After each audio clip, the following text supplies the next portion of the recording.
ദൈവവചനത്തിൻ്റെ മുന്നറിയിപ്പുകളും ആനുകാലിക സംഭവങ്ങളും കാലത്തിൻ്റെ പ്രത്യേകതകളും നമ്മൾ ആത്മാവിൽ വിവേചിക്കുമ്പോൾ നമ്മളായിരിക്കുന്ന ഈ ഒരു തലമുറ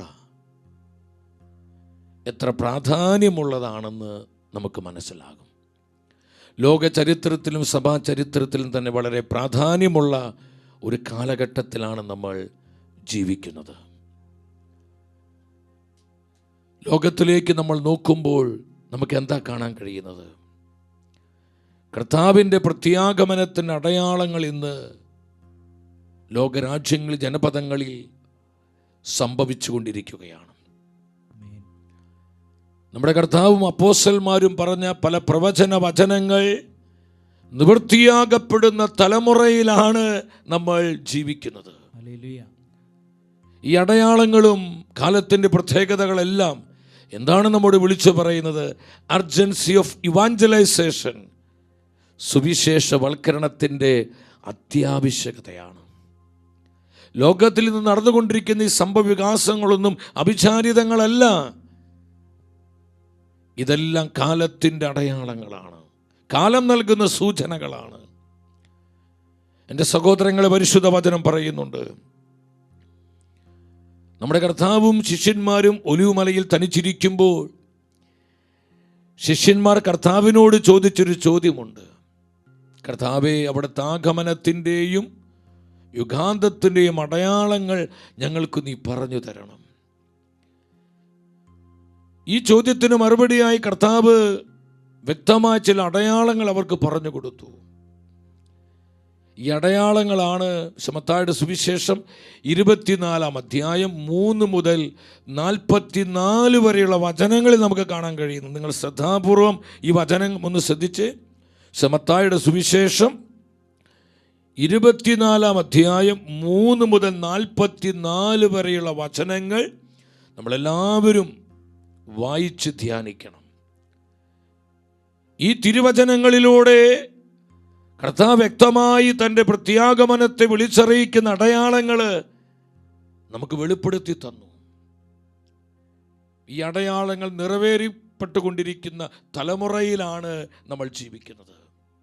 ഈ പ്രവചനങ്ങൾ പൂർത്തിയായിക്കൊണ്ടിരിക്കുന്ന കാലഘട്ടത്തിൽ ഞാൻ വീണ്ടും പറയട്ടെ, ലോക ചരിത്രത്തിലും സഭാ ചരിത്രത്തിലും തന്നെ വളരെ നിർണായകമായൊരു സമയത്തിലാണ് നമ്മൾ എത്തി നിൽക്കുന്നത്. വിശുദ്ധ പൗലോസ് സഭയെ പഠിപ്പിച്ചു. റോമാക്കാർക്ക് ഇത് ലേഖനം 13 അധ്യായം 11 വചനത്തിൽ പരിശുദ്ധ വചനം പറയുന്നു, ഇതെല്ലാം ചെയ്യുന്നത് കാലത്തിൻ്റെ പ്രത്യേകത അറിഞ്ഞുകൊണ്ട് വേണം. നിദ്ര വിട്ടുണരേണ്ട മണിക്കൂറാണല്ലോ ഇത്.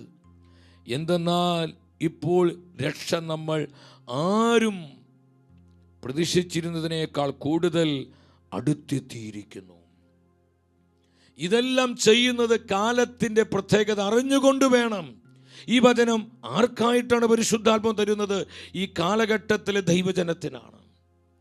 കർത്താവായ യേശുവിൽ വിശ്വസിക്കുന്ന, കർത്താവിൻ്റെ വചനത്തിൽ തങ്ങളെ തന്നെ സമർപ്പിച്ചിരിക്കുന്ന ഓരോ ദൈവ പൈതലിനോട് പരിശുദ്ധാത്മ പറയാണ്, നമ്മൾ പ്രാർത്ഥിക്കേണ്ടതും കർത്താവിനെ ആരാധിക്കേണ്ടതും ദൈവവചനത്തിന് സാക്ഷ്യം നൽകേണ്ടതും തിരുസഭയെ പടുത്തുയർത്തേണ്ടതും ലോക സുവിശേഷവൽക്കരണത്തിൽ പങ്കാളികളാകേണ്ടതും കർത്താവിനായ ആത്മാക്കളെ നേടേണ്ടതും ഈ കാലത്തിൻ്റെ സൂചനകൾ തിരിച്ചറിഞ്ഞുകൊണ്ട് വേണം. കാലത്തിൻ്റെ പ്രത്യേകത മനസ്സിലാക്കിക്കൊണ്ട് നമ്മൾ ഇവാഞ്ചലൈസേഷൻ, നമ്മൾ ദൈവവേല ചെയ്യുന്നവരാകണമെന്ന് വിശുദ്ധ പൗലോസ് സഭയെ അറിയിക്കുകയാണ്. ഇത് നമുക്കുള്ള പ്രവചന വചനമാണ്. നിദ്ര വിട്ടുണരേണ്ട സമയമാണിത്. ഉണരേണ്ട സമയമായി. കാലത്തിൻ്റെ അടയാളങ്ങളിലൂടെ ആത്മാവ് എന്താ നമ്മോട് പറയുന്നത്? എറൈസ്, ഉണരുക. ദൈവജനം ഉണർന്ന് പ്രവർത്തിക്കേണ്ട നാളുകളാണിത്. നശിക്കുന്ന ഒരാത്മാവിനെയും കർത്താവിനായി നേടേണ്ട സമയം. ദേശങ്ങളെ, രാജ്യങ്ങളെ കർത്താവിനായി ഉണർത്തുവാനുള്ള സമയം. ലോകത്ത് ഇവാഞ്ചലൈസ് ചെയ്യാനുള്ള സമയം. തകരുന്ന കുടുംബങ്ങളെ ദൈവകൃപയിൽ പുനരുദ്ധരിക്കുവാനുള്ള സമയം, യുവജനങ്ങളിൽ സുവിശേഷത്തിന്റെ തീ പടർത്തുവാനുള്ള സമയം. ഇത് നിദ്ര വിട്ട് ഉണരേണ്ട സമയമാണ്. കാരണം രക്ഷ വളരെ അടുത്തെത്തിയിരിക്കുന്നു. ഏതാണ് ഈ രക്ഷ? കർത്താവ് യേശുവാണ് നമ്മുടെ രക്ഷ. കർത്താവിൻ്റെ പ്രത്യാഗമനം അടുത്തുകൊണ്ടിരിക്കുന്നു. അവിടുത്തെ രണ്ടാം വരവ് ആഗതമായി കൊണ്ടിരിക്കുന്നു. ഈ ലോക സംഭവങ്ങളും ആനുകാലിക വിഷയങ്ങളെല്ലാം നമ്മോട് വിളിച്ചു പറയുന്ന എന്താണ്? കർത്താവിൻ്റെ പ്രത്യാഗമനം അടുത്തുകൊണ്ടിരിക്കുന്നു. സഹോദരങ്ങളെ, ഇവിടെയാണ് സുവിശേഷവൽക്കരണത്തിൻ്റെ അത്യാവശ്യകത നമ്മൾ മനസ്സിലാക്കേണ്ടത്. ദൈവവചനത്തിൻ്റെ ഒരു കൊയ്ത്തുത്സവം തൻ്റെ സഭയ്ക്കായി പരിശുദ്ധാത്മാവ് ഒരുക്കിക്കൊണ്ടിരിക്കുന്ന കൃപയുടെ നാളുകളാണിത്. ഈ നാളുകൾ, ഈ കാലഘട്ടം തിരിച്ചറിഞ്ഞ് ദൈവജനം ദൈവകൃപയോട് സഹകരിക്കുന്നവരാകണം.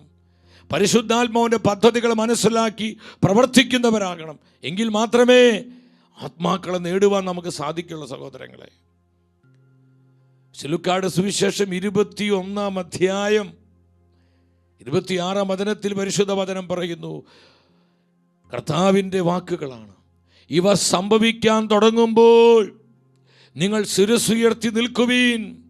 ഈ അടയാളങ്ങളെല്ലാം ലോകരാജ്യങ്ങളിൽ വെളിപ്പെടുവാനായി ആരംഭിക്കുമ്പോൾ നമ്മുടെ കർത്താവ് പറഞ്ഞു, നിങ്ങൾ ശിരസ്സുയർത്തി നിൽക്കുവീൻ, എന്തെന്നാൽ നിങ്ങളുടെ വിമോചനം സമീപിച്ചിരിക്കുന്നു. ഹല്ലേലൂയ! നിങ്ങളുടെ വിമോചനം സമീപിച്ചിരിക്കുന്നു എന്ന് പറഞ്ഞാൽ എന്താണ് അതിനർത്ഥം? കർത്താവിൻ്റെ രണ്ടാമത്തെ വരവ് അത് ആഗതമായി കൊണ്ടിരിക്കുന്നു. കർത്താവ് വീണ്ടും വരുന്നത് എന്തിനു വേണ്ടിയാണ്? ഹെബ്രായ പുസ്തകം 9:27 പറയുന്നുണ്ട്, തൻ ആകാംക്ഷപൂർവം കാത്തിരിക്കുന്നവരുടെ രക്ഷയ്ക്ക് വേണ്ടിയാണ് യേശു വീണ്ടും വരുന്നത്. കർത്താവിൻ്റെ പ്രത്യാഗമനം തന്നെ പ്രത്യാശയോടെ കാത്തിരിക്കുന്ന, തൻ്റെ പരിശുദ്ധിയിൽ തങ്ങളെ തന്നെ കാത്തു സൂക്ഷിച്ച തൻ്റെ പ്രിയപ്പെട്ടവരുടെ രക്ഷയ്ക്ക് വേണ്ടിയാണ്. തന്നോടുകൂടെ അവരായിരിക്കുവാൻ, അവരെ കൂട്ടിച്ചേർക്കുവാനാണ് കർത്താവ് വീണ്ടും വരുന്നത്. നിങ്ങളുടെ വിമോചനം അടുത്തിരിക്കുന്നു. നിങ്ങൾക്കിനി ഒത്തിരി നാളുകൾ ക്ലേശകാലങ്ങളില്ല, സങ്കട നാളുകളില്ല. നിങ്ങളെ സങ്കടങ്ങൾക്കും ക്ലേശത്തിനും ദുരിതങ്ങൾക്കും കണ്ണുനീരിനും ഇതൊരു അറുതി വരാൻ പോകുന്നു. നിങ്ങളെ ഏകരക്ഷകനായ യേശു നിങ്ങളെ സ്വീകരിക്കാൻ ഇതാ വാനമേഘങ്ങളിൽ ആഗതനാകാൻ പോകുന്നു. കർത്താവേ, ഞങ്ങൾ വിശ്വസിക്കുന്നു. മറാനാഥ, വേഗം വരണമേ. കർത്താവേ വരണമേ, കർത്താവേ വരണമേ, കർത്താവേ വരണമേ. ഇത് സഭയുടെ പ്രാർത്ഥനയാണ്, തിരുസഭയുടെ പ്രാർത്ഥനയാണ്. കർത്താവേ വരണമേ, കർത്താവേ വരണമേ. മറാനാഥ, മറാനാഥ, മറാനാഥ. സഹോദരങ്ങളെ, നമ്മളായിരിക്കുന്ന ഈ നാളുകൾ നമ്മൾ വേണ്ടതുപോലെ നമ്മൾ മനസ്സിലാക്കണം. കർത്താവിൻ്റെ സത്യവചനം നമ്മളെ പഠിപ്പിക്കുകയാണ്. യോഹന്നാൻ ശ്ലീഹ ഈ കാലഘട്ടത്തെ നോക്കി എന്താ പറയുന്നത്? പ്രവചനാത്മാവിൽ യോഹന്നാൻ ശ്ലീഹ സഭയോട് പറഞ്ഞു, ഫസ്റ്റ് ജോൺ, യോഹന്നാൻ്റെ 1-ാം ലേഖനം 2-ാം അധ്യായം 18-ാമത്തെ വചനം, 2:18, കുഞ്ഞുങ്ങളെ, ഇത് അവസാന മണിക്കൂറാണ്. പരിശുദ്ധ വചനത്തിലൂടെ ആത്മാ പറയാ, ഇത് അവസാന മണിക്കൂറാണ്, ഫൈനൽ അവർ. കാലം അതിന് അന്ത്യത്തിലേക്ക് നീങ്ങിക്കൊണ്ടിരിക്കുന്നു. ഇനി ഒത്തിരി നൂറ്റാണ്ടുകളും സഹസ്രാബ്ദങ്ങളും നമ്മളെ കാത്തിരിക്കുന്നില്ല. സഹോദരങ്ങളെ, ദൈവജനം ഉണരേണ്ട സമയമാണിത്. നമ്മുടെ എല്ലാ റിസോഴ്സുകളും കർത്താവിൻ്റെ വേലയ്ക്ക് വേണ്ടി, ആത്മാക്കളുടെ വീണ്ടെടുപ്പിന് വേണ്ടി ഞാനും നിങ്ങളും നൽകേണ്ട നാളുകൾ. നമ്മുടെ ജീവിതങ്ങളെ കർത്താവിന് ആവശ്യമുണ്ട്. നമ്മുടെ കുടുംബങ്ങളെ കർത്താവിന് ആവശ്യമുണ്ട്. നമ്മുടെ യുവജനങ്ങളെ കർത്താവിന് ആവശ്യമുണ്ട്. നമ്മുടെ സമ്പത്ത് കർത്താവിന് ആവശ്യമുണ്ട്. നമ്മുടെ സാധ്യതകൾ, നമ്മുടെ അവസരങ്ങൾ, നമ്മുടെ സ്വാധീനങ്ങൾ, നമ്മുടെ ബന്ധങ്ങൾ, നമ്മുടെ കഴിവുകൾ കർത്താവിൻ്റെ രാജ്യത്തിൻ്റെ വിശാലതയ്ക്ക് വേണ്ടി പരിശുദ്ധാത്മാവിന് ആവശ്യമുണ്ട്. ഈ തലമുറയിൽ കർത്താവിനാൽ തെരഞ്ഞെടുക്കപ്പെട്ടവരാ നമ്മൾ. കർത്താവിന് നമ്മെ ആവശ്യമുണ്ട്. ഇത് വിശ്വസിക്കുന്ന ഉച്ചത്തിൽ ആമേൻ പറഞ്ഞേ. കർത്താവിന് നമ്മെ ആവശ്യമുണ്ട്. അവന്റെ വചനത്തിനായി നമ്മെ ആവശ്യമുണ്ട്. സഹോദരങ്ങളെ, ഈ മനസ്സ് നമ്മൾ കാണാതെ പോകരുത്. കർത്താവിന് നമ്മെ ആവശ്യമുണ്ടെന്നുള്ള അവന്റെ പദ്ധതി നമ്മൾ തിരിച്ചറിയാതെ പോകരുത്. പൗലോസ്ലീഹ വീണ്ടും സഭയെ പഠിപ്പിക്കുന്നു. ഈ കാലം തിമോത്തിയോസ് രണ്ടാമത്തെ ലേഖനം 2 തിമോത്തി 3-ാം അധ്യായം 1-ാമത്തെ വചനം. ഒരു കാര്യം മനസ്സിലാക്കിക്കൊള്ളുക, അവസാന നാളുകളിൽ ക്ലേശപൂർണമായ സമയങ്ങൾ വരും. ഈ വചനം എന്നെ ഒരുപാട് എൻ്റെ ഹൃദയത്തെ തൊട്ടുണർത്തിയൊരു വചനമാണ്. അവസാന നാളുകളിൽ ക്ലേശപൂർണമായ സമയങ്ങൾ വരും. ക്ലേശപൂർണമായ സമയങ്ങൾ, സത്യവിശ്വാസം ജീവിക്കുവാൻ ദുർഘടം പിടിച്ച സമയം. സത്യവിശ്വാസം ജീവിക്കുന്നവർക്ക് ഒരുപാട് സഹിക്കേണ്ടി വരും. അവർ ഒറ്റപ്പെടും, അവർ തെറ്റിദ്ധരിക്കപ്പെടും, അവഹേളിക്കപ്പെടും, സമൂഹത്തിൽ നിന്ന് ചിലപ്പോൾ മാറ്റി നിർത്തപ്പെട്ടൊരവസ്ഥ വരും. വിശുദ്ധിയോടെ ജീവിക്കാൻ, സ്പിരിറ്റ് ഓഫ് ലസ്റ്റ്, ജഡത്തിൻ്റെ ഒരു പ്രളയം തന്നെ ഈ ലോകം മുഴുവൻ വ്യാപിച്ചുകൊണ്ടിരിക്കുമ്പോൾ തങ്ങളുടെ ജീവിതങ്ങളെ വിശുദ്ധിയുടെ ആത്മാവിൽ സൂക്ഷിക്കുക എന്ന് പറഞ്ഞാൽ എളുപ്പമല്ല. വില കൊടുക്കേണ്ടി വരും, ഒരുപാട് ത്യാഗമെടുക്കേണ്ടി വരും, നഷ്ടം സഹിക്കേണ്ടി വരും. ക്ലേശങ്ങൾ കൃപകളായി സ്വീകരിക്കേണ്ടി വരും. ക്ലേശപൂർണമായ സമയം വിശുദ്ധിയോടെ ജീവിക്കാൻ, സത്യവിശ്വാസം ജീവിക്കാൻ, ദൈവവചനത്തിന് സാക്ഷ്യം നൽകുമ്പോൾ പ്രിയ ദൈവത്തിന്റെ പൈതലേ, നീ ഒരുപാട് സഹിക്കേണ്ടി വരും. എനിക്ക് ഒരുപാട് നിന്ദനങ്ങൾ ഉണ്ടാകും, അപമാനങ്ങൾ ഏൽക്കേണ്ടി വരും. ചിലപ്പോൾ നീ തെറ്റിദ്ധരിക്കപ്പെടും, നിന്റെ മനസ്സും നൊമ്പരപ്പെട്ടു പോകും. യെസ്, പരിശുദ്ധ വചനം പഠിപ്പിക്കുക, ക്ലേശപൂർണമായ സമയങ്ങൾ വരും ദൈവവചനത്തിന് സാക്ഷ്യം നൽകുമ്പോൾ. കർത്താവിൻ്റെ സഭയെ സ്നേഹിക്കുമ്പോൾ സഹോദരങ്ങളെ, നമ്മൾ തെറ്റിദ്ധരിക്കപ്പെടും, ചിലപ്പോൾ നമ്മൾ വിമർശിതരാകും, അന്യായ കുറ്റത്തിന് ചിലപ്പോൾ നമ്മൾ ലോകത്തിൽ നിന്ന് ചിലത് ഏറ്റെടുക്കേണ്ടി വരും. എത്ര കൃത്യമാണ് ദൈവത്തിൻ്റെ വചനം. അവസാന നാളുകളിൽ ക്ലേശപൂർണമായ സമയങ്ങൾ വരും. ക്ലേശപൂർണമായ സമയങ്ങൾ, ഞാൻ വിശ്വസിക്കുന്നു നമ്മൾ ആ സമയത്തിലെത്തി നിൽക്കുകയാണ്. നമ്മൾ ആ സമയത്തിലാണ് ജീവിക്കുന്നത്. ഈ ഒരു കാലഘട്ടത്തിൽ അസാധാരണമായ അഭിഷേകം നമ്മുടെ മേലില്ലെങ്കിൽ നമ്മൾ കൃപയിൽ വീണുപോകാൻ ഒത്തിരിയേറെ സാധ്യതയുണ്ട്. അതിസ്വാഭാവിക കൃപകളാൽ നമ്മുടെ ജീവിതങ്ങൾ പൊതിയപ്പെടണം, നമ്മളുടെ ജീവിതങ്ങൾ മുദ്രിതമാകണം. കർത്താവേ സ്തുതിക്കുന്നു, സ്തുതിക്കുന്നു കർത്താവേ. അതിസ്വാഭാവിക കൃപകൾ ആത്മാക്കളുടെ രക്ഷയ്ക്ക് വേണ്ടി, ലോകസുവിശേഷവൽക്കരണത്തിനു വേണ്ടി ഞങ്ങളിലേക്ക് പകരണമേ. ഞങ്ങൾ അനോയിന്റ് ചെയ്യണമേ, കുടുംബമായി അനോയിന്റ് ചെയ്യണമേ. സ്തുതിക്കുന്നു കർത്താവേ. സഹോദരങ്ങളെ, സ്ക്രീനിൽ ഡിസ്പ്ലേ ചെയ്തിരിക്കുന്ന വാട്സപ്പ് നമ്പറിലേക്ക് ദൈവവേല ചെയ്യാനുള്ള നമ്മുടെ ആഗ്രഹത്തെ സമർപ്പിച്ച് നിങ്ങൾ ആ സമർപ്പണം നിങ്ങൾ അറിയിക്കുക. നമുക്ക് ഒന്നിച്ച് കർത്താവിൻ്റെ വേല ചെയ്യാം. ഒരുപാട് ആത്മാക്കൾ ഈശോയ്ക്കായിട്ട് നേടാം. കർത്താവിനായി ആത്മാക്കളെ നേടാൻ അല്പമായിട്ടെങ്കിലും പരിശുദ്ധാത്മ നിങ്ങളെ പ്രേരിപ്പിക്കുന്നുവെങ്കിൽ നിങ്ങൾ ഈ നമ്പറിൽ കോൺടാക്റ്റ് ചെയ്യുക. നമുക്കൊന്നിച്ച് പ്രാർത്ഥിക്കാം, നമുക്കൊന്നിച്ച് കർത്താവിനെ ഉയർത്താം. ദൈവവചനത്തിൻ്റെ കൊയ്ത്തുത്സവത്തിൽ അനേകം ആത്മാക്കളുടെ രക്ഷയ്ക്ക് വേണ്ടി ദൈവ പദ്ധതിയോട് നമുക്ക് സഹകരിക്കാം. എൻ്റെ സഹോദരങ്ങളെ, യൂട്യൂബിൽ കമൻറ്റ് ബോക്സിൽ നിങ്ങളുടെ തീരുമാനങ്ങൾ നിങ്ങൾ അറിയിക്കുക. അപ്പം നമ്മുടെ നിയോഗങ്ങളെ കർത്താവ് ആശീർവദിക്കുകയാണ്. നമ്മുടെ ആവശ്യങ്ങളെ പരിശുദ്ധാത്മാവ് കൂട്ടിച്ചേർത്ത് തരുന്ന സമയം കൂടിയാണിത്. ദൈവവചനത്തെ ആര് സ്നേഹിക്കുന്നുവോ ആദരിക്കുന്നുവോ അവരുടെ നിയോഗങ്ങളെ കർത്താവ് ആശീർവദിക്കും. അവരുടെ ആവശ്യങ്ങളെ മേൽ ദൈവകൃപ കവിഞ്ഞൊഴുകും. കർത്താവിൻ്റെ പ്രോമീസ് വിശ്വസിച്ചോ.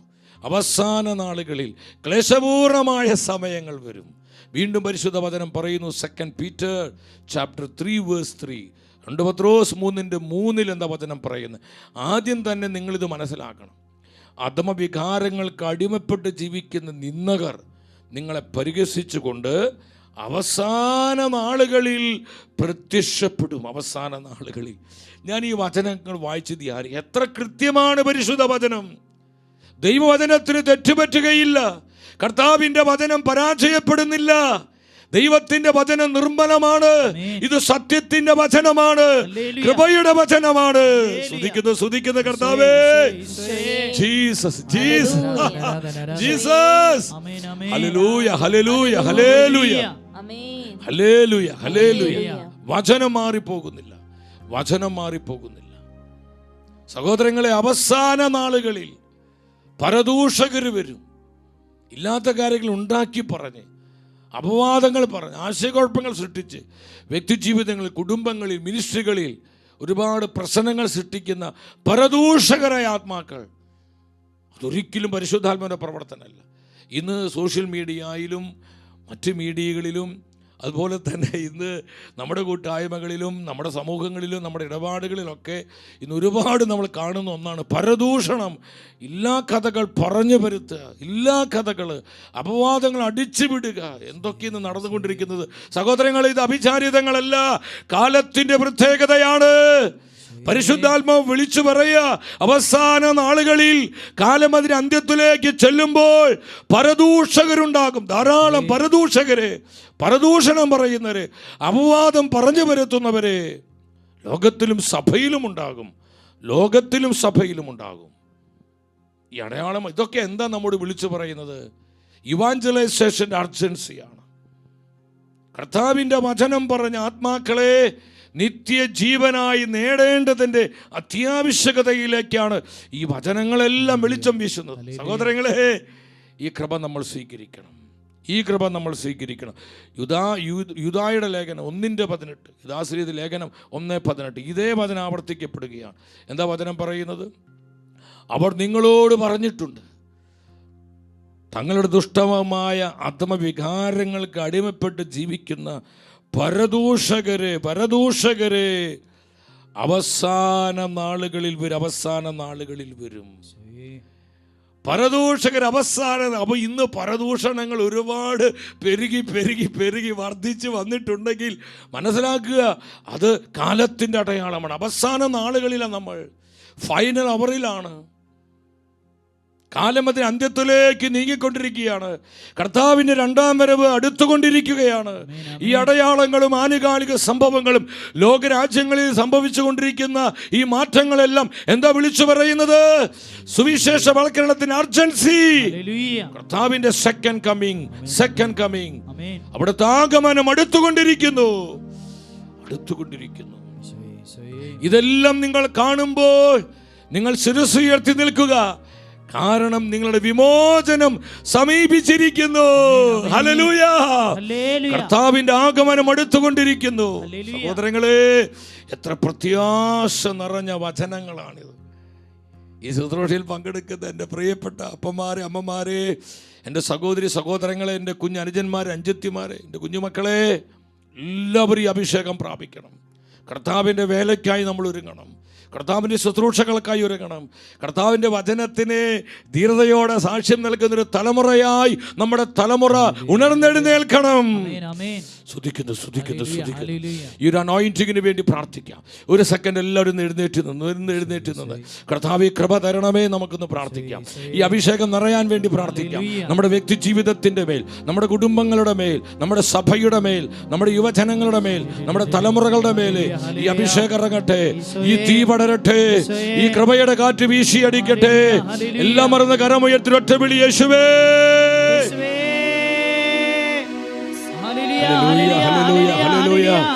സകല ജനപദങ്ങളും കർത്താവിനെ കണ്ടുമുട്ടട്ടെ.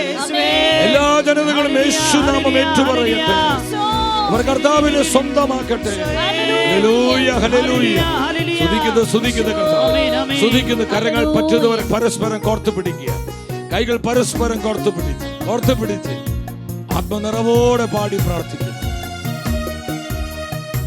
സകല ജനപദങ്ങളും യേശുവേ അറിഞ്ഞിട, റൂഹാദൻ ശക്തിയ നിറച്ചിടേണമേ. സകല ജനപദങ്ങളും യേശുവേ അറിഞ്ഞിടാൻ റൂഹാദൻ ശക്തിയാൽ നിറച്ചിടേണമേ. പരിശുദ്ധാത്മാവെ പറന്നിറങ്ങണേ, അഭിഷേകത്താൽ എന്നെ ശക്തനാക്കണേ. പരിശുദ്ധാത്മാവേ പറന്നിറങ്ങണേ, അഭിഷേകത്താൽ എന്നെ ശക്തനാക്കണേ. പരിശുദ്ധാത്മാവെ പറന്നിറങ്ങണേ, അഭിഷേകത്താൽ എന്നെ ശക്തനാക്കൻ. ആത്മാക്കളെ രക്ഷയ്ക്ക് വേണ്ടി, ആത്മാക്കളുടെ രക്ഷയ്ക്ക് വേണ്ടി സകല ജനപദങ്ങളും യേശുവേ അറിഞ്ഞിടാൻ റൂഹാദൻ ശക്തിയ നിറച്ചിടണമേ. സകല ജനപദങ്ങളും യേശുവേ അറിഞ്ഞിടാൻ റൂഹാദൻ ശക്തിയാൽ നിറച്ചിടണമേ. പരിശുദ്ധാത്മാവേ പറന്നിറങ്ങണേ, അഭിഷേകത്താൽ എന്നെ ശക്തനാക്കണേ. പരിശുദ്ധാത്മാവേ പറന്നിറങ്ങണേ, അഭിഷേകത്താൽ എന്നെ ശക്തനാക്കണേ. ചേർന്ന് പാടിക്കേ. പരിശുദ്ധാത്മാവേ പറന്നിറങ്ങണേ, അഭിഷേകത്താൽ എന്നെ ശക്തനാക്കണേ. ആമേൻ. പരിശുദ്ധാത്മാവേ പറന്നിറങ്ങണേ, അഭിഷേകത്താൽ എന്നെ ശക്തനാക്കണേ. അനോയിന്റിങ്ങിനായി ആഗ്രഹിച്ച കരമുയർത്തി ഒന്നിച്ചൊരൊറ്റ വിളി. പരിശുദ്ധാത്മാവേ, ഹോളി സ്പിരിറ്റ്, ഹോളി സ്പിരിറ്റ് ഒന്നിച്ച് വിളിക്കുന്നു. ആത്മാവേ,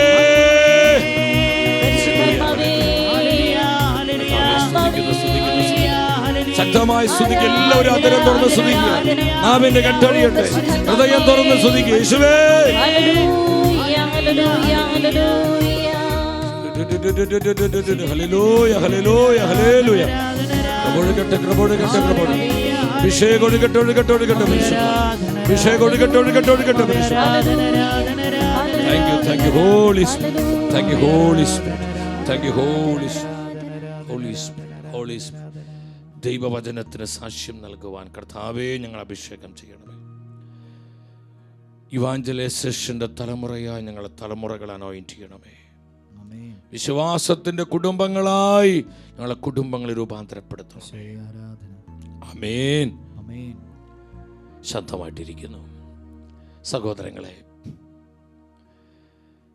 കർത്താവിൻ്റെ പ്രത്യാഗമനത്തെ വിളിച്ചറിയിക്കുന്ന ഈ അടയാളങ്ങളെല്ലാം നമ്മോട് പറയുന്നത്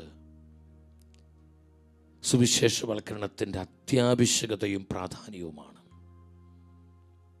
ദൈവവചനത്തിൻ്റെ കൊയ്ത്തുത്സവ നാളുകളിൽ കാലത്തിൻ്റെ പ്രത്യേകത മനസ്സിലാക്കി നമ്മൾ സമർപ്പണത്തോടെ കർത്താവിൻ്റെ വേലയ്ക്കായി നമ്മെ തന്നെ സജ്ജമാക്കണം. കുടുംബമായി ദൈവവേല ചെയ്യുന്നതിൽ നമുക്ക് ആനന്ദം ഉണ്ടാവണം, അത് ത്രില്ലാകണം. ആ ഒരു വിഷൻ, ആ ഹൃദയത്തിൽ ആ ഒരു എരിവ് നമുക്കുണ്ടാകണം. സഭയുടെ ആദ്യത്തെ മാർപ്പാപ്പ പത്രോസ്ലിഹ സഭയെ പഠിപ്പിക്കുകയാണ്. താൻ എഴുതിയ രണ്ടാമത്തെ ലേഖനം 2 പീറ്റർ 3-ാം അധ്യായം 12-ാമത്തെ വചനം 3:12. ആകാശം തീയിൽ വെന്തു നശിക്കുകയും മൂലപദാർത്ഥങ്ങൾ വെന്തുരുകയും ചെയ്യുന്ന ദൈവത്തിൻ്റെ ആഗമന ദിനത്തെ പ്രതീക്ഷിക്കുകയും ത്വരിതപ്പെടുത്തുകയും ചെയ്യുവിൻ. എൻ്റെ സഹോദരങ്ങളെ, ഈ തിരുവചനത്തിൽ 3 കാര്യങ്ങൾ പരിശുദ്ധാത്മ നമ്മൾ അറിയിക്കുകയാണ്. ഒന്ന്, കർത്താവിൻ്റെ ആഗമന ദിനം. കർത്താവിൻ്റെ ദിനം പെരൂസിയ, കർത്താവിൻ്റെ ആഗമന ദിനം. 2, ഈ ആഗമന ദിനത്തെ നിങ്ങൾ കാത്തിരിക്കുക. Look forward. നിങ്ങൾ കാത്തിരിക്കണം. നിങ്ങൾക്ക് പ്രതീക്ഷയുണ്ടാവണം. കാത്തിരിക്കണമെങ്കിൽ നമുക്കൊരു പ്രത്യാശയുണ്ടാവണം. ഞാൻ കാത്തിരിക്കുന്നത് എന്തിനു വേണ്ടിയാണ്? അത് സംഭവിക്കും, അത് നിറവേറപ്പെടും. ഞാൻ കാത്തിരിക്കുന്ന വ്യക്തി എൻ്റെ അടുത്തേക്ക് വരും. ഈ ഒരു പ്രത്യാശയുള്ളവർക്കേ കാത്തിരിക്കാൻ പറ്റുള്ളൂ. കാത്തിരിപ്പിൽ ആനന്ദമുണ്ടാകണമെങ്കിൽ പ്രത്യാശയുണ്ടാവണം. പരിശുദ്ധാത്മാവ് സഭയോട് പറയാണ്, കർത്താവിൻ്റെ ആഗമന ദിനത്തിനായി നിങ്ങൾ കാത്തിരിക്കുക. പ്രത്യാശയോടെ കാത്തിരിക്കുക, പ്രത്യാശയോടെ കാത്തിരിക്കുക. 3-ാമത് പറയാണ്, അവിടുത്തെ ആഗമന ദിനത്തെ ത്വരിതപ്പെടുത്തുക, സ്പീഡിലാക്കുക, വേഗതയിലാക്കുക. കർത്താവിൻ്റെ 2-ാം വരവിന് ആഗമന ദിനത്തെ നിങ്ങൾ ത്വരിതപ്പെടുത്തണം, വേഗതയിലാക്കണം. എൻ്റെ സഹോദരങ്ങളെ, എത്ര അനുഗ്രഹീതമായ വചനമാണിത്. ആത്മാവ് നമ്മോടാണ് ഇന്ന് ഈ വചനം പറയുന്നത്. കർത്താവിൻ്റെ ആഗമന ദിനത്തെ നിങ്ങൾ വേഗതയിലാക്കുക, ത്വരിതപ്പെടുത്തുക, സ്പീഡിലാക്കുക. എങ്ങനെയാണ് കർത്താവിൻ്റെ ആഗമന ദിനത്തെ നമുക്ക് വേഗതയിലാക്കാൻ കഴിയുന്നത്? നമ്മുടെ കർത്താവ് തന്നെ പഠിപ്പിച്ചു. മത്തായിയുടെ സുവിശേഷം 24-ാം അധ്യായം 14-ാം വചനത്തിൽ എന്താണ് യേശു പറഞ്ഞത്? എല്ലാ ജനതകളുടെയും സാക്ഷ്യത്തിനായി രാജ്യത്തിൻ്റെ സുവിശേഷ ലോകമെങ്ങും പ്രസംഗിക്കപ്പെടും, അതിനുശേഷം അന്ത്യം ആഗതമാകും. ദൈവരാജ്യത്തിൻ്റെ സുവിശേഷം ലോകമെങ്ങും എല്ലാ ജനപദങ്ങളോടും പ്രഘോഷിക്കപ്പെടും, അതിനുശേഷം കർത്താവിൻ്റെ പ്രത്യാഗമനം സംഭവിക്കുകയാണ്. കർത്താവിൻ്റെ പ്രത്യാഗമനം ഇന്ന് എന്തുകൊണ്ടാണ് വൈകിക്കൊണ്ടിരിക്കുന്നത്? സഹോദരങ്ങളെ, ആ കാര്യം കർത്താവ് മറന്നുപോയിട്ടല്ല. ലാക്ക് ഓഫ് ഇവാഞ്ചലൈസേഷൻ, സുവിശേഷവൽക്കരണത്തിൻ്റെ അഭാവമാണ്. നമ്മൾ ഈ വചനം ശരിക്കും മനസ്സിലാക്കണം. ഈ വചനത്തിൻ്റെ ആഴങ്ങളിലേക്ക് നമ്മൾ ഇറങ്ങിച്ചെല്ലണം. നമ്മുടെ കർത്താവിൻ്റെ പരിശുദ്ധ വചനമാണിത്. ദൈവരാജ്യത്തിൻ്റെ സുവിശേഷം എല്ലാ ജനതകളോടും പ്രഘോഷിക്കപ്പെടും, അതിനുശേഷമാണ് കർത്താവിൻ്റെ രണ്ടാം വരവ് സംഭവിക്കുന്നത്, യുഗാന്തം സംഭവിക്കുന്നത്. സഹോദരങ്ങളെ, അപ്പോൾ കർത്താവിൻ്റെ രണ്ടാമത്തെ പ്രത്യാഗമനം എന്തുകൊണ്ടാണ് ലേറ്റ് ആകുന്നത്? ഒറ്റ കാരണമുള്ളൂ, ലാക്ക് ഓഫ് ഇവാഞ്ചലൈസേഷൻ, സുവിശേഷവൽക്കരണത്തിൻ്റെ അഭാവമാണ്. നമ്മൾ ഈ സത്യം മനസ്സിലാക്കണം. ഇന്ന് കർത്താവിൻ്റെ വേദന എന്താണ്? വളരെ വേദനയോട് ഈശോ പറയുന്നു. യെശയ്യാ പ്രവചനം 5-ാം അധ്യായം 13-ാമത്തെ തിരുവചനം, യെശയ്യാ 5:13, എൻ്റെ ജനം അജ്ഞത നിമിത്തം അടിമത്തത്തിലേക്ക് നീങ്ങുന്നു. അജ്ഞത നിമിത്തം എൻ്റെ ജനം അജ്ഞത നിമിത്തം അടിമത്തത്തിലേക്ക് നീങ്ങുന്നു. എൻ്റെ ജനം നശിച്ചുകൊണ്ടിരിക്കുന്നു. സഹോദരങ്ങളെ, കർത്താവിൻ്റെ ഹൃദയവേദനയാണ് ഈ വചനത്തിലൂടെ ആത്മാവ് വെളിപ്പെടുത്തി തരുന്നത്. രാജ്യത്തിൻ്റെ സുവിശേഷം അതെന്താണ്? കർത്താവിൻ്റെ സത്യവചനമാണ്. ഈ വചനം എല്ലാ ജനപദങ്ങളും അറിയണം. അങ്ങനെ ജനതകൾ കർത്താവിനെ കണ്ടുമുട്ടണം. ഇത് സംഭവിക്കുമ്പോഴാണ് സെക്കൻഡ് കമ്മിങ് ഉണ്ടാകുന്നത്, കർത്താവിൻ്റെ രണ്ടാം വരവ് സംഭവിക്കുന്നത്. കർത്താവിൻ്റെ പ്രത്യാഗമനം ഇന്ന് താമസിക്കുന്നുണ്ടെങ്കിൽ ഞാൻ വീണ്ടും പറയട്ടെ, അത് കർത്താവ് മറന്നുപോയിട്ടല്ല. എല്ലാ ജനതകളും ഈ സുവിശേഷ സത്യങ്ങൾ കേട്ടിട്ടില്ല. ഇപ്പോഴും എല്ലാ ജനതകളിലേക്കും ഈ തിരുവചനങ്ങൾ പകരപ്പെട്ടിട്ടില്ല. കർത്താവ് പറയുക, അജ്ഞത നിമിത്തം. എന്തിനെ കുറിച്ചുള്ള അജ്ഞത? കർത്താവിൻ്റെ വചനത്തെക്കുറിച്ചുള്ള അജ്ഞത, യേശുവിനെ കുറിച്ചുള്ള അജ്ഞത. ഇന്ന് അനേകം ആത്മാക്കളെ നിത്യനാശത്തിലേക്ക് കൊണ്ടുപോകുന്നു. ഇന്ന് ദൈവജനം നശിക്കുന്നുവെങ്കിൽ അനേകം ആത്മാക്കള് നിത്യനാശത്തിലേക്ക് ഇന്ന് അധപതിക്കുന്നുണ്ടെങ്കിൽ അതിനടിസ്ഥാന കാരണം ദൈവത്തിൻ്റെ വചനം അവർ അറിയുന്നില്ല. അവർക്ക് വചനം അറിയില്ല. വേർഡ് ഓഫ് ഗോഡ്, വചനവുമായി ബന്ധമില്ല. സഭാപിതാവായ വിശുദ്ധ ജെറോം പറഞ്ഞു, വചനത്തെക്കുറിച്ചുള്ള അജ്ഞതയാണ് യേശു ക്രിസ്തുവിനെ കുറിച്ചുള്ള അജ്ഞത. വചനമറിയുമ്പോൾ ക്രിസ്തുവിനെ കണ്ടുമുട്ടുന്നു. വചനം നിന്റെ ഉള്ളിലേക്ക് വരുമ്പോൾ നിനക്ക് ദൈവാനുഭവം ഉണ്ടാവുന്നു. നീ കർത്താവുമായിട്ടുള്ള വ്യക്തിബന്ധത്തിലേക്ക് വരുന്നു. എൻകൗണ്ടർ എക്സ്പീരിയൻസ് ഉണ്ടാകുന്നു. വചനമാണ് നിന്നെ ട്രാൻസ്ഫോം ചെയ്യുന്നത്. കർത്താവിൻ്റെ വചനമാണ് നിനക്ക് വിശ്വാസം തരുന്നത്.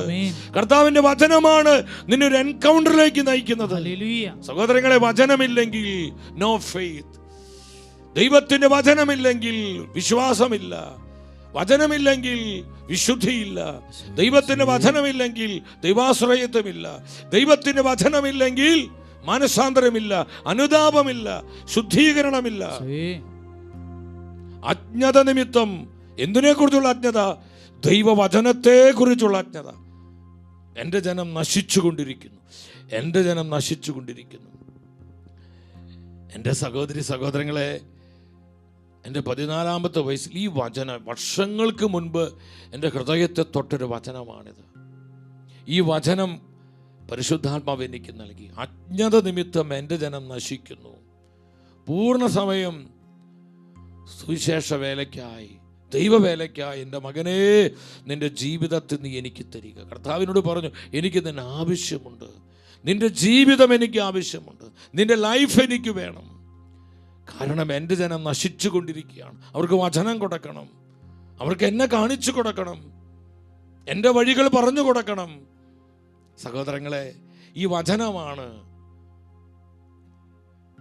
കർത്താവിനും കർത്താവിൻ്റെ സഭയ്ക്കുമായി എൻ്റെ ജീവിതത്തെ സമർപ്പിക്കുവാനുള്ള ഒരു പ്രധാന കാരണം. എൻ്റെ ജനം നശിക്കുന്നു. ഇത് തന്നെയാണ് ഹോസിയ പ്രവചനം 4:6 വീണ്ടും വേദനയോടെ കർത്താവ് പറയുക, അജ്ഞത നിമിത്തം എൻ്റെ ജനം നശിക്കുന്നു. അജ്ഞത നിമിത്തം എൻ്റെ ജനം നശിക്കുന്നു. എൻ്റെ ജനം നശിക്കുന്നു. എൻ്റെ ജനം നശിക്കുന്നു. ദൈവവചനത്തെക്കുറിച്ചുള്ള അജ്ഞത, വചനത്തെക്കുറിച്ചുള്ള അജ്ഞത. വചനമറിയാത്തത് കൊണ്ട് പാപവഴികളിലേക്ക്, ലോകവഴികളിലേക്ക് നമ്മുടെ എത്ര യുവമക്കളെ നശിച്ചുകൊണ്ടിരിക്കുന്നത്. അനേകം പല ക്രൈസ്തവ പെൺകുട്ടികളും ദൈവവചനവുമായി ബന്ധമില്ലാത്തത് കൊണ്ട്, അവരുടെ ഹൃദയത്തിൽ വചനമില്ലാത്തത് കൊണ്ട് തെറ്റായ ബന്ധങ്ങളിലേക്ക്, പ്രേമബന്ധങ്ങളിലേക്ക്, ജഡീക താല്പര്യങ്ങളിലേക്ക്, അന്യവിശ്വാസത്തിലേക്ക് പോകുന്ന വളരെ വേദനാജനകമായ, നമ്മുടെ ഹൃദയത്തെ നൊമ്പരപ്പെടുത്തുന്ന ഒത്തിരിയേറെ അനുഭവങ്ങൾ, വാർത്തകൾ നമ്മൾ ഈ ദിനങ്ങളെല്ലാം കേട്ടുകൊണ്ടിരിക്കുക. ഈ ആത്മീയ അപജയത്തിൻ്റെ പ്രധാന കാരണം എന്താ? ദൈവത്തിൻ്റെ വചനം അവർ അറിയുന്നില്ല, അവർ വചനം സ്വീകരിക്കുന്നില്ല, അവരുടെ ഹൃദയത്തിൽ വചനമില്ല. വചനമില്ലാത്തത് കൊണ്ട് വിശ്വാസമില്ല. No faith. ദൈവത്തിൻ്റെ വചനമുള്ളവരിൽ വിശ്വാസമുണ്ട്. പൗലോസ്ലീഹ സത്യസഭയോട് വിളിച്ചു പറയുന്നുണ്ട്, ഇവിടെയാണ് നമ്മൾ ദൈവവചനത്തിന് സാക്ഷ്യം നൽകേണ്ടതിൻ്റെ ആവശ്യകത വെളിപ്പെടുന്നത്. ഈ തലമുറയ്ക്ക് ഏറ്റവും ആവശ്യം കർത്താവിന്റെ വചനമാണ്. ഈ തലമുറ വീണ്ടെടുക്കാൻ വചനത്തിന് മാത്രമേ പറ്റൂ. ഈ കാലഘട്ടത്തെ വിശുദ്ധീകരിക്കാൻ ദൈവവചനത്തിന് മാത്രമേ കഴിയൂ.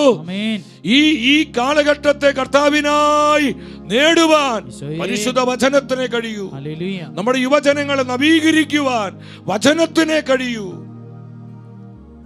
പൗലോസ്ലീഹ റോമാക്കാർക്ക് ഇത് ലേഖനം 10-ാം അധ്യായം 17-ാമത്തെ വചനം, റോമൻസ് chapter 10 verse 17, ആകയാൽ വിശ്വാസം കേൾവിയിൽ നിന്നും, കേൾവി ക്രിസ്തുവിനെ പറ്റിയുള്ള പ്രസംഗത്തിൽ നിന്നുമാണ്.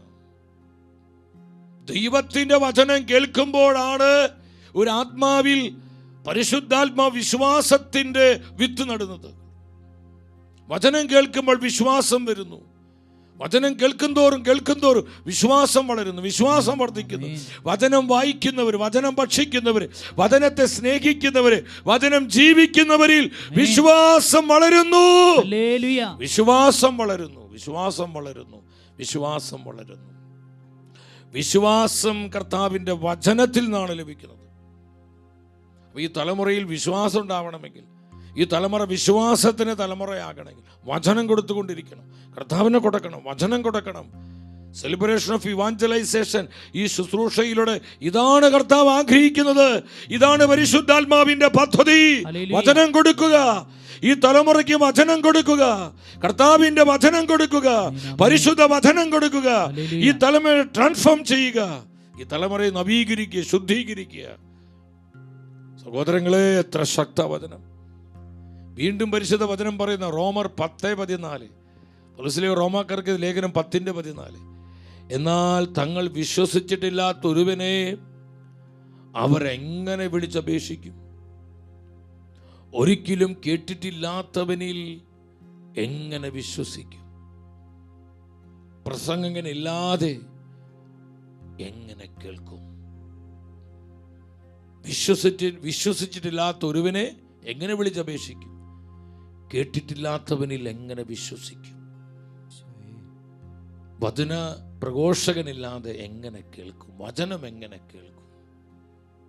സഹോദരങ്ങളെ, നമ്മൾ നന്നായി ധ്യാനിക്കേണ്ട വചനമാണിത്.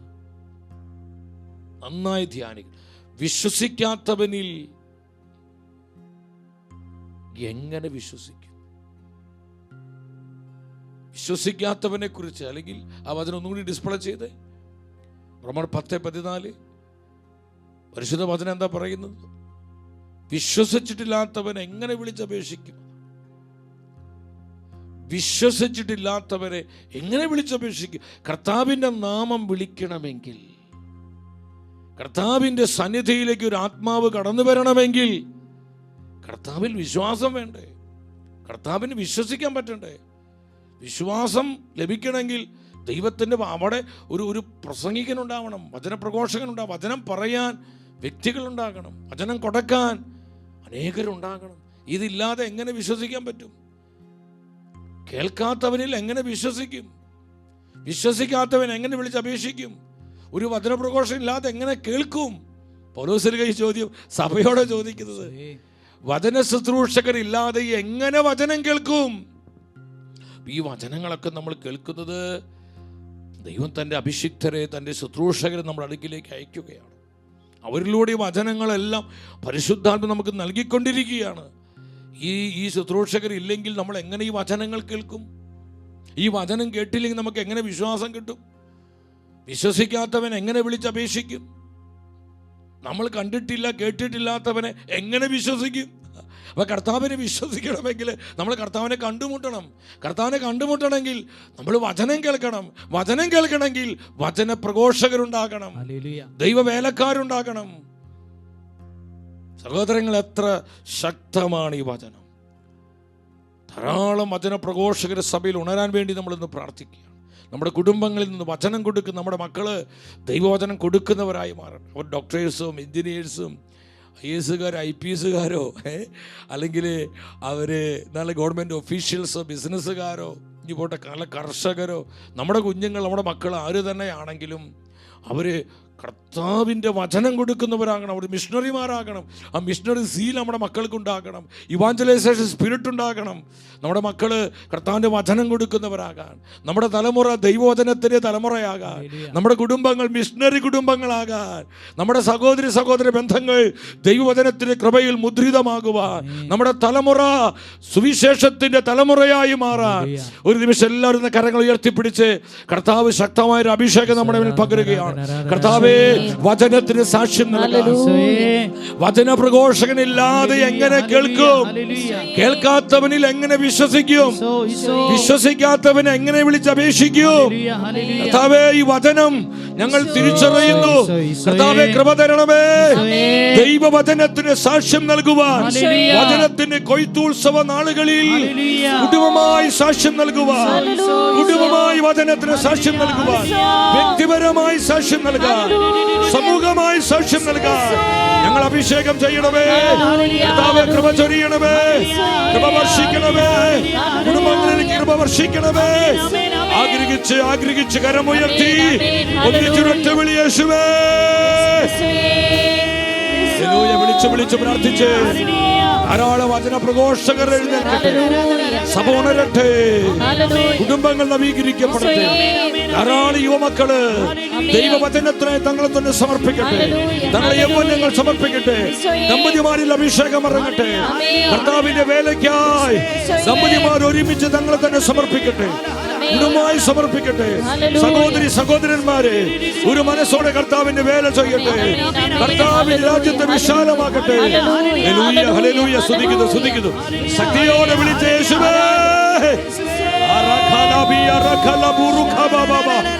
സ്തുതിക്കുന്ന കർത്താവേ, സുവിശേഷവൽക്കരണത്തിന്റെ ആത്മാവ്, ഇവാഞ്ചലൈസേഷന്റെ സ്പിരിറ്റ് എല്ലായിടങ്ങളിലും ആഞ്ഞടിക്കട്ടെ.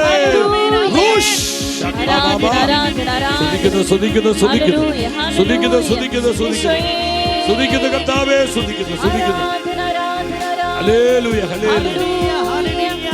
ആദിമ സഭയെ നയിച്ച പരിശുദ്ധാത്മാവേ, ദൈവവചനത്തിന് സാക്ഷ്യം നൽകുവാൻ ഞങ്ങളെ നയിക്കണമേ. ഞങ്ങൾ അതിനായി എംപവർ ചെയ്യണമേ. കരമടിച്ച് ആദിമസഭയെ അത്ഭുതകരമായി അഭിഷേകത്തിൽ നയിച്ചതുപോൽ ദർശന പ്രവചന ജ്ഞാനവരത്തിൽ പുതിയ അഭിഷേകം പകരുവാൻ. ആദിമസഭയെ അത്ഭുതകരമായി അഭിഷേകത്തിൽ നയിച്ചതുപോൽ ദർശന പ്രവചന ജ്ഞാനവരത്തിൽ പുതിയ അഭിഷേകം പകരുവാൻ. ഈ നൂറ്റാണ്ടിലിണങ്ങും ദാനഫലങ്ങളുമായി നീ വരണേ. ഹോളി സ്പിരിറ്റ് തലമുറകളിലേക്ക്, ഞങ്ങളുടെ സഭയിലേക്ക് വരണേ. പരിശുദ്ധാത്മാവേ, Holy Spirit, Holy Spirit,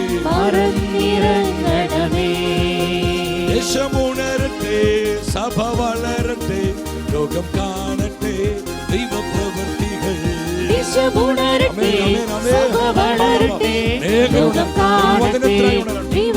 ദൈവവചനത്തിന് സാക്ഷ്യം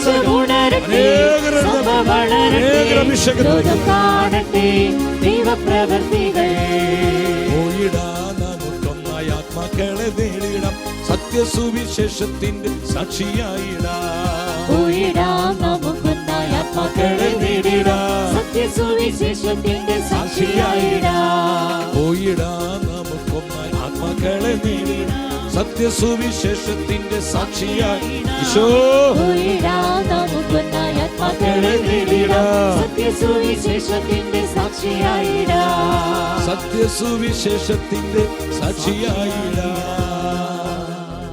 സത്യസുവിശേഷത്തിന്റെ സാക്ഷിയായിടാം.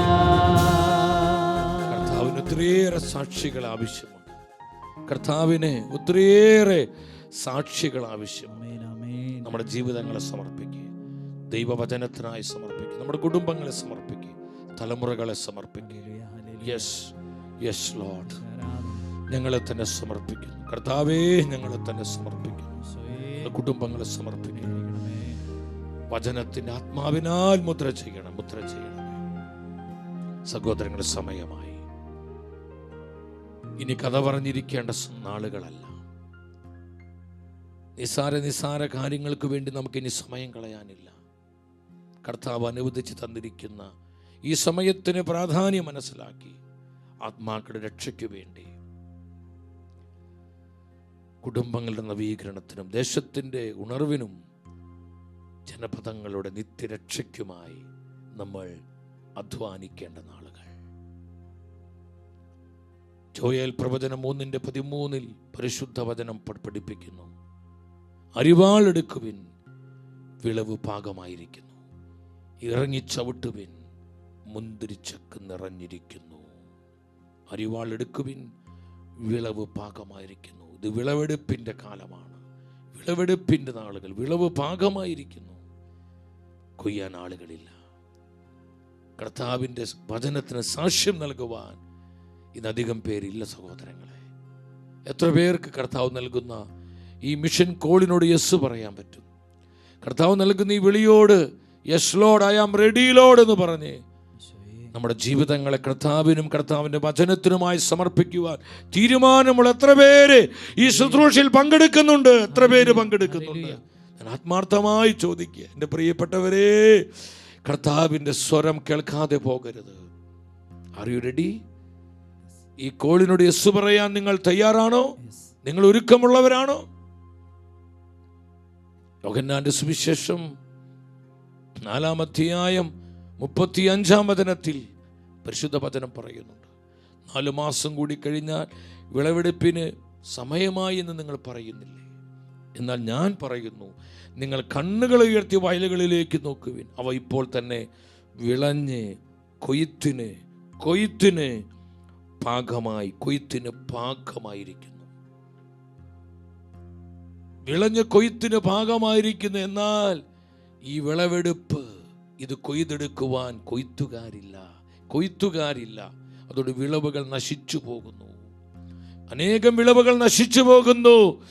ഈ വിളവെടുപ്പ് കൊയ്തെടുക്കുവാൻ കൊയ്ത്തുകാരില്ലാത്തതിനാൽ പല വിളവുകളും നശിച്ചു പോകുന്നു. പല ആത്മാക്കൾ, ഈ വിളവുകൾ ആത്മാക്കളാണ്, നശിച്ചു പോവാണ് സഹോദരങ്ങളെ. വചനത്തിൻ്റെ കൊയ്ത്തുത്സവത്തിൽ കൊയ്ത്തുകാരായി നമ്മളെ തന്നെ സമർപ്പിക്കാൻ നമ്മൾ തയ്യാറാണ്. കർത്താവിൻ്റെ ആഗമന ദിനത്തെ വേഗതയിലാക്കാൻ, ത്വരിതപ്പെടുത്തുവാൻ, കർത്താവേ, എൻ്റെ സമർപ്പണം അതിനുപകരിക്കുമെങ്കിൽ ഞാൻ തയ്യാറാണ് കർത്താവേ എന്ന് പറഞ്ഞ് നമ്മളെ തന്നെ ഏൽപ്പിച്ചു കൊടുക്കുവാൻ എത്ര പേർക്ക് ഈ ഒരു കമ്മിറ്റ്മെൻ്റ് ഉണ്ട്? എൻ്റെ സഹോദരങ്ങളെ, നമ്മൾ വചനത്തിലോട്ട് വരുമ്പോൾ കാണാൻ പറ്റും എന്തുകൊണ്ടാണ് കർത്താവിൻ്റെ പ്രത്യാഗമനം താമസിക്കുന്നത്.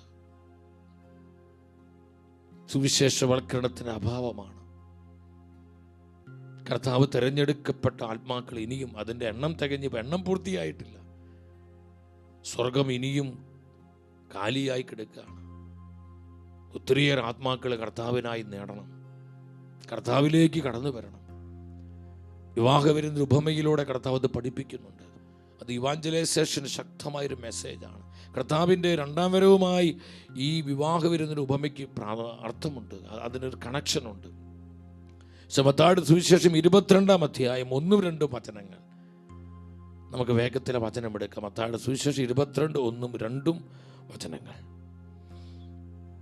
യേശു വീണ്ടും ഉപമകൾ വഴി അവരോട് സംസാരിച്ചു. സ്വർഗരാജ്യം തൻ്റെ പുത്രനു വേണ്ടി വിവാഹവിരുന്നൊരുക്കിയ രാജാവിന് സദൃശ്യമാണ്. ഈ വിവാഹവിരുന്നിലേക്ക് അനേകരെ വിളിച്ചു, അനേകരെ ഇൻവൈറ്റ് ചെയ്തു. പക്ഷേ വിളിച്ചവരൊന്നും വന്നില്ല. സഹോദരങ്ങളെ, കർത്താവിൻ്റെ രാജ്യത്തിലേക്കുള്ള ഇൻവിറ്റേഷനാണ് സുവിശേഷ പ്രഘോഷണം. ഇവാഞ്ചലൈസേഷൻ ഒരു ഇൻവിറ്റേഷനാണ്. കർത്താവിനോട് കൂടെ വാഴുവാൻ, കർത്താവിനോട് ചേർന്ന് ജീവിക്കുവാൻ, നിത്യത മുഴുവൻ കർത്താവിനോടൊപ്പമായിരിക്കുവാനുള്ള ഇൻവിറ്റേഷനാണ് ഇവാഞ്ചലൈസേഷൻ. കർത്താവിൻ്റെ സുവിശേഷം നമുക്ക് നൽകുന്ന കൃപ അതാണ് സഹോദരങ്ങളെ. നമ്മൾ ഇൻവൈറ്റ് ചെയ്യാണ്, നമ്മൾ ക്ഷണിക്കപ്പെടുകയാണ്. വിളിക്കപ്പെട്ടവരാരും തന്നെ ഒരുമാതിരി വന്നില്ല. ഉടനെ രാജാവ് എന്തു പറഞ്ഞു? മത്തായിയുടെ സുവിശേഷം 22:9 വരിക. 22:9. അതിനാൽ നിങ്ങൾ വഴിക്കവലകളിൽ ചെന്ന് അവിടെ കണ്ടെത്തുന്നവരെ എല്ലാം വിവാഹവിരുന്നിന് ക്ഷണിക്കുവിൻ.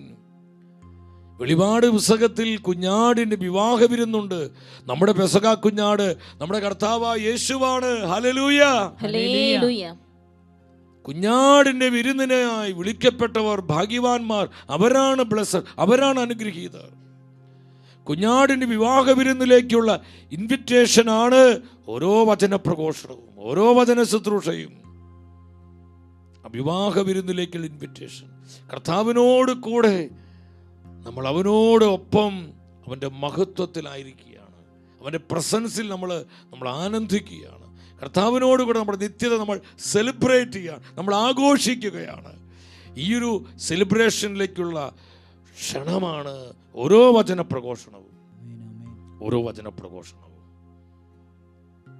10-ാമത്തെ വചനം എന്താ പറയുന്നത്? മത്തായി 22:10. ആ ഭൃത്യന്മാർ നിരത്തുകളിൽ ചെന്ന് ദുഷ്ടരും ശിഷ്ടരും ഉൾപ്പെടെ കണ്ടെത്തിയവരെല്ലാം വിളിച്ചുകൂട്ടി. അങ്ങനെ വിരുന്നുശാല അതിഥികളെ കൊണ്ട് നിറഞ്ഞു. ഏതാണ് ഈ വിരുന്നുശാല? സ്വർഗരാജ്യമാണ്. സ്വർഗരാജ്യത്തിൻ്റെ ഉപമയാണത്. വിരുന്നുശാല അതിഥികളെ കൊണ്ട്. ഏതാണ് ഈ അതിഥികള്?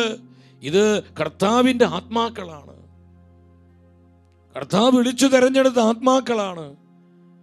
ആത്മാക്കളെ കൊണ്ട് സ്വർഗരാജ്യം നിറയപ്പെടുകയാണ്. അപ്പോൾ സ്വർഗത്തെ നിറയ്ക്കുന്ന ശുശ്രൂഷയാണ് ഇവാഞ്ചലൈസേഷൻ. ഓരോ വചന പ്രഘോഷണവും നരകത്തെ കൊള്ളയടിച്ച് സ്വർഗത്തെ നിറയ്ക്കുന്ന ശുശ്രൂഷയാണ്. പിശാചിന്റെ പിടിയിൽ നിന്ന് ഒരാത്മാവിനെയും കർത്താവിനായി നേടുന്ന ശുശ്രൂഷയാണ്. അതാണ് ഇവാഞ്ചലൈസേഷൻ, അതാണ് വചന ശുശ്രൂഷ. സഹോദരങ്ങളെ, സ്വർഗരാജ്യം ആത്മാക്കളെ കൊണ്ട്, കർത്താവ് വിളിച്ച ആത്മാക്കളെ കൊണ്ട് നിറയപ്പെടുകയാണ്. സ്വർഗരാജ്യം നിറഞ്ഞപ്പോൾ എന്ത് സംഭവിച്ചു കൊണ്ടതാണ്? തെരഞ്ഞെടുക്കപ്പെട്ടവരുടെ എണ്ണം പൂർത്തിയായപ്പോൾ സ്വർഗരാജ്യം അതിഥികളെ കൊണ്ട് നിറഞ്ഞപ്പോൾ എന്താണ് സംഭവിച്ചത്? മത്തായിയുടെ സുവിശേഷം 22:11 നിങ്ങൾ ശ്രദ്ധാപൂർവം വായിക്കുക. അതിഥികളെ കാണാൻ രാജാവ് എഴുന്നള്ളി.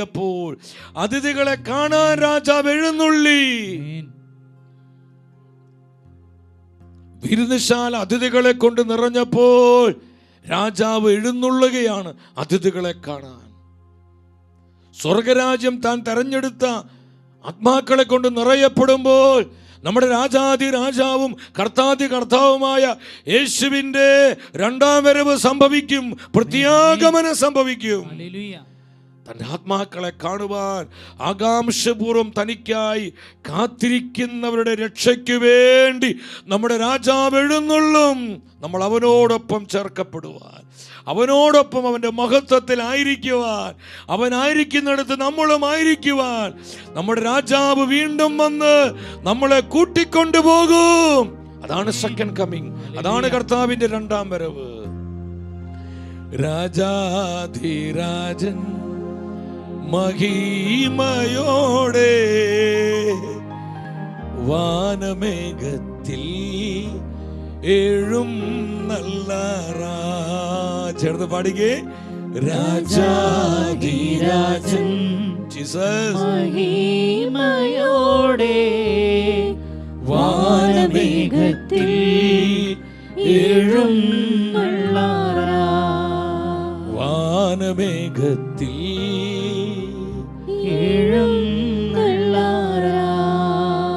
വിരുന്നുശാല അതിഥികളെ കൊണ്ട് നിറഞ്ഞപ്പോൾ അതിഥികളെ കാണാൻ രാജാവെഴുന്നള്ളി. കർത്താവിന്റെ രണ്ടാം വരവ് സംഭവിക്കുന്നത് കർത്താവ് വിളിച്ച് തെരഞ്ഞെടുത്ത ആത്മാക്കളുടെ എണ്ണം പൂർത്തിയാകുമ്പോൾ തന്റെ ആത്മാക്കളെ തന്നിലേക്ക് സ്വീകരിക്കാൻ അവൻ വീണ്ടും വരും. കർത്താവിന്റെ വീണ്ടും വരവിനെ കുറിച്ച് ഏറ്റവും അധികം പറഞ്ഞിരിക്കുന്നത് നമ്മുടെ കർത്താവ് ഈശോ തന്നെയാ പറഞ്ഞിരിക്കുന്നത്. 1-2 വചനം മാത്രം നിങ്ങൾ ശ്രദ്ധയിൽപ്പെടുത്താൻ പെട്ടെന്ന് ആഗ്രഹിക്കുകയാണ്. മത്തായിയുടെ സുവിശേഷം 24-ാം അധ്യായം 27-ാമത്തെ വചനം. 24-27 എന്താ പറയുന്നത്? കിഴക്കുനിന്ന് പടിഞ്ഞാറോട്ട് പായുന്ന മിന്നൽ പിണർ പോലെ ആയിരിക്കും മനുഷ്യപുത്രന്റെ ആഗമനം.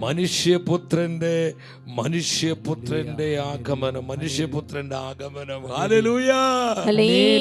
നനയ്ക്കാത്ത നേരത്ത് മിന്നൽ പിണർ പോലെ വീണ്ടെടുപ്പീനായി നാഥൻ വരും. നനയ്ക്കാത്ത നേരത്ത് മിന്നൽ പിണർ പോലെ വീണ്ടെടുപ്പീനായി നാഥൻ വരും. കിഴക്ക് നിന്ന് പടിഞ്ഞാറോട്ട് പായുന്നൊരു മിന്നൽ പിണർ പോലെ കർത്താവ് വീണ്ടും വരുമെന്ന് പരിശുദ്ധ വചനം അറിയിക്കുകയാണ്. വീണ്ടും മത്തായിയുടെ സുവിശേഷം 25:31 വീണ്ടും ഈശോ പറഞ്ഞു, മനുഷ്യപുത്രൻ എല്ലാ ദൂതന്മാരോടുകൂടെ മഹത്വത്തിൽ എഴുന്നള്ളുമ്പോൾ അവൻ തന്റെ മഹിമയുടെ സിംഹാസനത്തിൽ ഉപവിഷ്ടനാകും. സഹോദരങ്ങളെ, ഇത് ലോക ചരിത്രത്തിലും സഭാചരിത്രത്തിലും സംഭവിക്കണമെങ്കിൽ നമ്മൾ ആത്മാക്കളെ നേടണം. സ്വർഗരാജ്യത്തെ ആത്മാക്കളെ കൊണ്ട് നിറയ്ക്കണം. വിരുന്നുശാല അതിഥികളെ കൊണ്ട് നിറച്ചതുപോലെ കർത്താവിനാൽ വിളിക്കപ്പെട്ട ആത്മാക്കളെ കൊണ്ട് നമ്മൾ സ്വർഗത്തെ നിറയ്ക്കണം. സ്വർഗത്തെ സമ്പന്നമാക്കി നിറയ്ക്കുന്ന ശുശ്രൂഷയാണ് വചനപ്രഘോഷണം. വചനത്തിന് സാക്ഷ്യം കൊടുക്കുക, ഇവാഞ്ചലൈസേഷൻ. അതിന് അനേകം വഴികളും മാർഗങ്ങളുണ്ട്. സഹോദരങ്ങളെ, കാലത്തിന്റെ പ്രത്യേകത മനസ്സിലാക്കി നമ്മുടെ കർത്താവിന്റെ രണ്ടാം വരവിനായി, പ്രത്യാഗമനത്തിനായി, ലോകത്തെ സഭയെ സജ്ജമാക്കുവാൻ സുവിശേഷവൽക്കരണത്തിന്റെ അത്യാവശ്യകത മനസ്സിലാക്കി വചനത്തിന്റെ കൊയ്ത്തുത്സവത്തിൽ കൊയ്ത്തുകാരായി നമുക്ക് നമ്മെ തന്നെ സമർപ്പിക്കാം. കർത്താവ് നമ്മളെ വിളിക്കുകയാണ്, ഫോളോ മീ, എന്നെ അനുഗമിക്കുക. You are chosen. നീ തെരഞ്ഞെടുക്കപ്പെട്ടവരാണ്. We are chosen. നമ്മൾ തെരഞ്ഞെടുക്കപ്പെട്ടവരാണ്. എന്തിനു വേണ്ടി? കർത്താവിന്റെ സുവിശേഷത്തിന് സാക്ഷ്യം നൽകി ആത്മാക്കളെ രക്ഷയിലേക്ക് നയിക്കാൻ, ആത്മാക്കളെ കർത്താവിനായി നേടുവാൻ. സഹോദരങ്ങളെ, സെലിബ്രേഷൻ ഓഫ് ഇവാഞ്ചലൈസേഷൻ, ഈ കൊയ്ത്തുത്സവത്തിൽ നമുക്ക് കൊയ്ത്തുകാരാകാം. കർത്താവ് നൽകുന്ന ഈ മിഷൻ കോളിലൂടെ യേശു പറയും, നമ്മൾ മുന്നോട്ട് വരണം, എല്ലാവരും മുന്നോട്ട് വരണം. എൻ്റെ യുവജനങ്ങൾ, എൻ്റെ അനുജന്മാർ, അനുജത്തിമാർ, നിങ്ങൾ യൗവനം കർത്താവിനായി കൊടുക്കണം. എൻ്റെ 14-ാമത്തെ വയസ്സിൽ ഞാനൊരു ടീനേജർ ആയിരിക്കുമ്പോൾ എൻ്റെ കൗമാരം ഞാൻ എൻ്റെ കർത്താവിന് കൊടുത്തു. ആ സമർപ്പണമാണ് ഇന്ന് ദൈവത്തിൻ്റെ വചനവുമായി നിങ്ങളുടെ മുൻപിൽ ഇപ്രകാരം നിൽക്കുവാൻ പരിശുദ്ധാത്മാവ് എന്നെ പ്രാപ്തനാക്കിയത്. സഹോദരങ്ങൾ, കൊടുക്കുക. നിങ്ങളുടെ കൗമാരം, നിങ്ങളുടെ യൗവനം കൊടുക്കുക. എൻ്റെ ദമ്പതിമാരെ, നിങ്ങൾ ഒരുമിച്ച് കർത്താവിൻ്റെ വേലയ്ക്കായി നിങ്ങളെ സമർപ്പിക്കുക. ദൈവം നിങ്ങൾക്ക് ദാനമായി തന്ന മക്കളെ എല്ലാം കർത്താവിൻ്റെ വേലയ്ക്ക് വേണ്ടി സമർപ്പിക്കുക. കർത്താവിൻ്റെ മിഷനായി സമർപ്പിക്കുക. നമ്മുടെ കുടുംബങ്ങൾ മിഷണറി കുടുംബങ്ങളാകട്ടെ. നമ്മുടെ തലമുറ വചനത്തിൻ്റെ തലമുറയായി, ഇവാഞ്ചലൈസേഷൻ തലമുറയായി മാറട്ടെ. എൻ്റെ സമർപ്പിതരെ, എൻ്റെ ബഹുമാനപ്പെട്ട വൈദികരെ, നിങ്ങളുടെ പൗരോഹിത്യവും നിങ്ങളുടെ സമർപ്പിത ജീവിതം ആത്മാക്കളുടെ രക്ഷയ്ക്ക് മാത്രമായി തീരട്ടെ. ആത്മാക്കളെ വീണ്ടെടുക്കുന്നവരായി കർത്താവിൻ്റെ കരങ്ങളിൽ ശക്തങ്ങളായ ഉപകരണങ്ങളായി നിങ്ങൾ മാറട്ടെ. നമുക്ക് നമ്മളെ തന്നെ സമർപ്പിക്കാം. Yes lord, I am ready lord. ഇതൊരു സമർപ്പണത്തിനുള്ള സമയമാണ്. തുറന്നുള്ള ആരാധന ശുശ്രൂഷയിൽ ഈ ഒരു അനോയിൻറ്റിങ് കർത്താവിൽ നിന്ന് പ്രാപിക്കാം. അങ്ങനെ വചനത്തിൻ്റെ കൊയ്ത്തുത്സവത്തിൽ കൊയ്ത്തുകാരായി ധാരാളം ആത്മാക്കളെ ഈശോയ്ക്ക് നേടുന്നവരായിട്ട് നമ്മൾ മാറാം. അതിനായി കർത്താവ് നമ്മളെ അനുഗ്രഹിക്കുകയും ദിനംതോറും പരിപാലിക്കുകയും ചെയ്യട്ടെ.